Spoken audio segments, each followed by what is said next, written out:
ప్రభాస్ చేతిలో ఉన్న సినిమాల్లో రాజసభ ఒకటి. ఏప్రిల్ 10న విడుదలవుతుంది. మారుతి దర్శకుడు.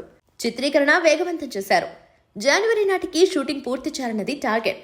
మరి త్వరలోనే చిత్ర బృందం యూరోప్ వెళ్లనుంది.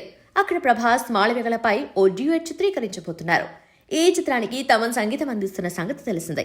ఈ సినిమాలో దాదాపు 5 పాటలుంటాయి. ఒక్కో పాట ఒక్కో తరహాలో సాగబోతుంది. అందమైన మెలడీ కూడా ఉందని, దాన్ని యూరోప్లో చిత్రీకరిస్తేనే బాగుంటుందని మారుతి డిసైడ్ అయ్యారు. ఈ మధ్య ప్రభాస్ సినిమాలో డ్యూయట్లు కనుమరుగైపోయాయి. ఆయన స్టెప్పులు కూడా వేయటం మానేశారు. ఆ లోటు రాజసాబ్లో తీరబోతుంది. ఈ సినిమాలో 3 హీరోయిన్లున్న సంగతి తెలిసిందే. ఆ 3తో కలిపి ఓ పాట డిజైన్ చేశారు మారుతి. అందుకోసం డిస్కో డాన్సర్లోని నాచే నాచే అనే క్లబ్ పాటను రీమిక్స్ చేస్తున్నారని తెలిసిందే. ఈ పాట రీమిక్స్ రైట్స్ కోసం ఇప్పటికే 2 కోట్లు వెచ్చించారు. ఈ పాటని త్వరలోనే ఓ భారీ సెట్ వేసి చిత్రీకరించబోతున్నారు. జనవరి నుండి ప్రమోషన్లు కూడా మొదలు పెడతారు. సంక్రాంతికి ఓ పాట విడుదల చేసే అవకాశం ఉంది.